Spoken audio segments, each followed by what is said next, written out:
లో ఉన్న ఈ గుండెలు ఈ సైన్యంలో ఉన్న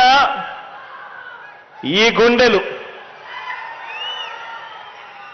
తెలుగుదేశం పార్టీ మాదిరి వారి జన్మభూమి కమిటీ సభ్యుల దోపిడీ గుండెలు కావివి. ఇవి సేవా హృదయాలు అని చెప్పడానికి గర్వపడతా ఉన్నా. ఈ గుండెల్లో మానవత్వం ఉంది.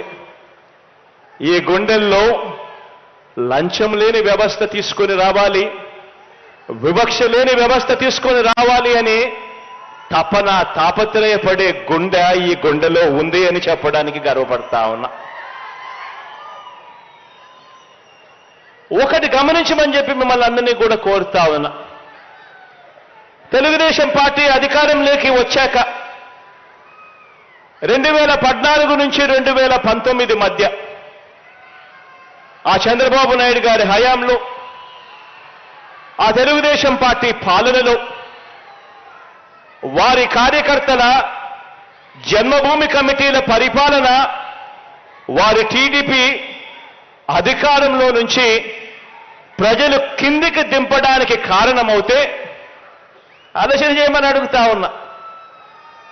2014 నుంచి 19 మధ్య ఆ చంద్రబాబు నాయుడు గారి పరిపాలనలో వాళ్ళ కార్యకర్తల జన్మభూమి కమిటీలు తెలుగుదేశం పార్టీ పాలన, చంద్రబాబు నాయుడు గారి పాలన వాళ్ళని అధికారంలో నుంచి ప్రజలు దింపడానికి కారణమవుతే 2019లో మీ అన్న ఏర్పాటు చేసిన ఈ సైన్యం గ్రామ, వార్డు, సచివాలయాల వ్యవస్థలకు వాటితో అనుసంధానమై పేదల ప్రతి అవసరంలోనూ కూడా ఆ పేదలకు వారధిగా, సహాయకారులుగా మనం ఏర్పాటు చేసుకున్న మన గ్రామ, వార్డు వాలంటీర్ల వ్యవస్థ మనకు 2019 తర్వాత జరిగిన ప్రతి స్థానిక సంస్థల ఎన్నికల్లోనూ, జరిగిన ప్రతి ఒక్క ఉప ఎన్నికల్లోనూ ఘన విజయానికి, మీ బిడ్డ ప్రభుత్వపు ఘన విజయానికి కారకులయ్యారు అని చెప్పి కూడా చెప్పడానికి గర్వపడతా ఉన్నా. ఈ వ్యవస్థ కారణమైంది అని చెప్పడానికి కూడా గర్వపడతా ఉన్నా. ఈ వ్యవస్థలు, ఈ పేదల వ్యవస్థలు, ఈ ప్రజా వ్యవస్థలే, పరిపాలనను మార్చిన ఈ వ్యవస్థలే 2024 ఎన్నికల్లో మన ప్రభుత్వ జైత్ర యాత్రకు దారులు కూడా ఇవే వేస్తాయి అని కూడా చెప్పడానికి కూడా గర్వపడతా ఉన్నా. ప్రజలకు ప్రభుత్వ సేవలు, పథకాలు అందించేందుకు గత ప్రభుత్వ పాలన టీడీపీ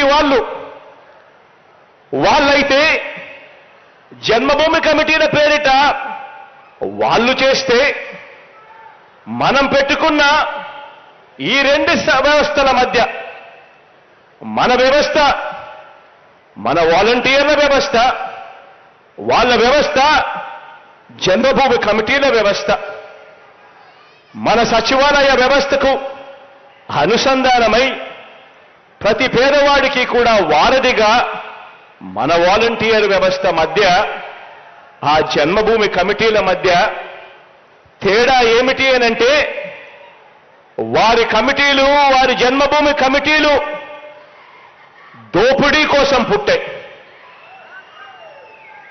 మన వ్యవస్థలు, మన ప్రభుత్వము, మన మేనిఫెస్టో, మన నవరత్నాలు, మన ఎజెండా ప్రకారం సేవ చేయటానికి మన వ్యవస్థలు పుట్టాయి. మనం ఏర్పాటు చేసిన వ్యవస్థలు ప్రతి గ్రామాన్ని కూడా, గ్రామంలోని బడిని, ఆసుపత్రిని మార్చాయి. తేడా గమనించమని అడుగుతా ఉన్నా. గతానికి ఇప్పటికీ మధ్య తేడా ఆలోచన చేయమని అడుగుతా ఉన్నా. మీరు గమనిస్తే గమనించిన ఈ తేడాను కళ్ళకు కట్టినట్టుగా మీ గ్రామంలో ఉన్న ప్రతి అక్క చెల్లెమ్మకు మీరు చెప్పొచ్చు, ప్రతి అన్నతమ్ముడికి వివరించవచ్చు, ప్రతి రైతన్నకు చూపవచ్చు. అందుకే ఈ తేడాను గమనించమని కోరుతా ఉన్నా.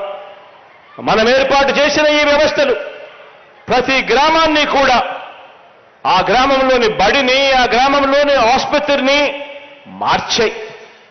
మనం ఏర్పాటు చేసిన ఆర్బీకే వ్యవస్థ ప్రతి గ్రామంలోని రైతన్నను చెయ్యి పట్టుకొని నడిపిస్తూ ఆ రైతన్నకు కొండంత అండగా నిలబడతా ఉన్నాం గ్రామ స్థాయిలోనే.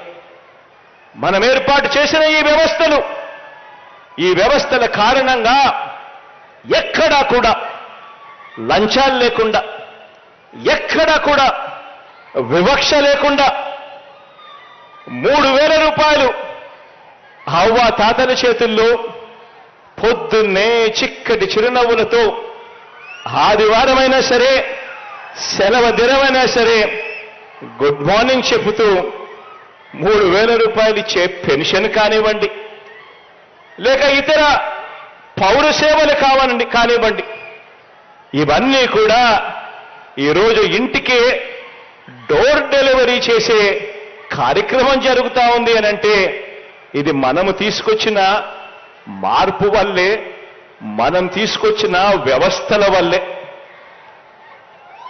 మన సచివాలయాలు, వాటితో అనుసంధానమైన మన వాలంటీర్ల వ్యవస్థ, ఇంటింటి ఆరోగ్యాన్ని కూడా దృష్టిలో ఉంచుకొని మనం ఏర్పాటు చేసిన గ్రామ స్థాయిలోనే విలేజ్ క్లినిక్కులు కానివ్వండి, ఇంటింటిని కూడా జల్లెడ పడుతూ ప్రతి పేదవాడికి కూడా వైద్యం కోసం అప్పులు పాలయ్యే పరిస్థితి ఉండకూడదు, ఆ వైద్యం వారికి ఇంటి వద్దే అందే కార్యక్రమం జరగాలి అని తాపత్రయంతో వేస్తా ఉన్న ఆరోగ్య సురక్ష కానివ్వండి, ఎంత మారుమూల పల్లెల్లో ఉన్నా కూడా పేదలకు 77 ఏళ్ల స్వతంత్ర భారత చరిత్రను కని విని ఎరుగని ఆరోగ్య భరోసాను ఈరోజు మనం ఏర్పాటు చేసిన మన వ్యవస్థలు ఈరోజు గ్రామ స్థాయిలోనే ఇస్తా ఉన్నాయి, నమ్మకం ఇస్తా ఉన్నాయి, పేదవాడికి భరోసానిస్తా ఉన్నాయి.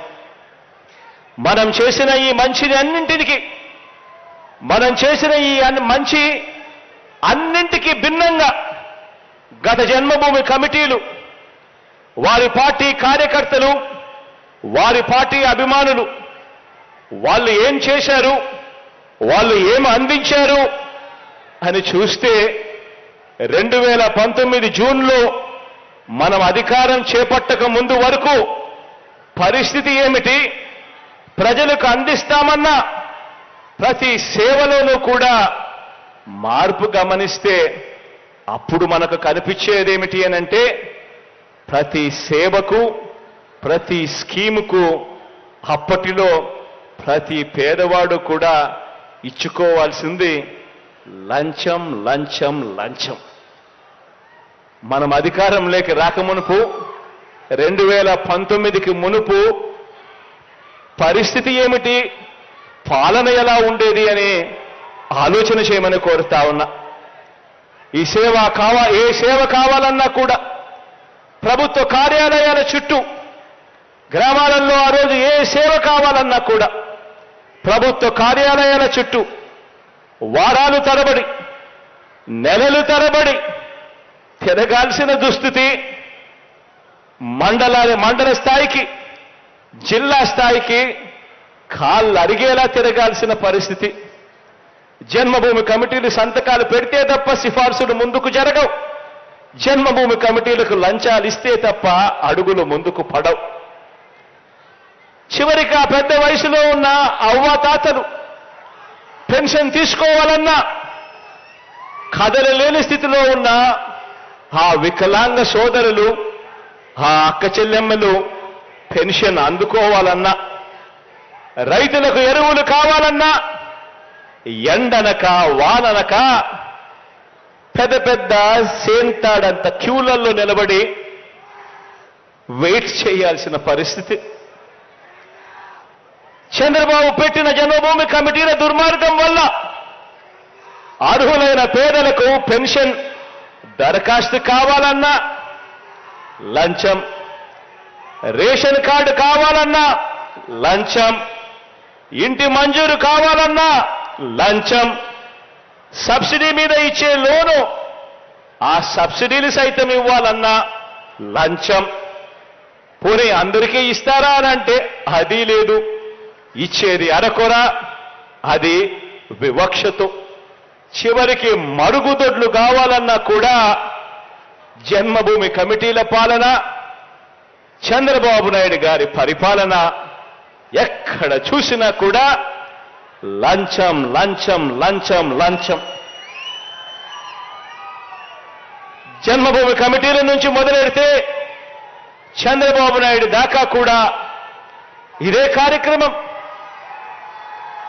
ఒకవైపున లంచం తీసుకోవడం, మరోవైపున కులమని, మతమని, వర్గమని, పార్టీ అని ఇవన్నీ చూసుకుని మనుషులను విభజించి పాలించారు.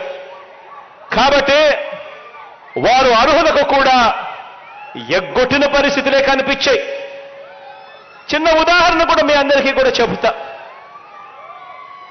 పెన్షన్నే తీసుకోండి. ఎందుకంటే మీరంతా కూడా 1వ తారీఖున పొద్దున్నే అవ్వాతాతల ఆశీస్సులు తీసుకుంటూ, ఆ అవ్వాతాతల ముఖాన చిరునవ్వును చూస్తూ ఎంతో సంతోషంగా ప్రతి ఇంటికి వెళ్ళి పొద్దున్నే చిక్కటి చిరునవ్వులతో గుడ్ మార్నింగ్ చెప్పి చేసే ఓ మంచి కార్యక్రమం. ఆ పెన్షన్నే తీసుకోండి. ఉదాహరణకు ఇవాళ ఆ పెన్షన్లు మీ బిడ్డ ప్రభుత్వంలో, మీ అన్న ప్రభుత్వంలో ఈరోజు ఆ పెన్షన్లు 66 లక్షల మందికి 3,000 రూపాయల పెన్షన్ ఇస్తా ఉన్నాం.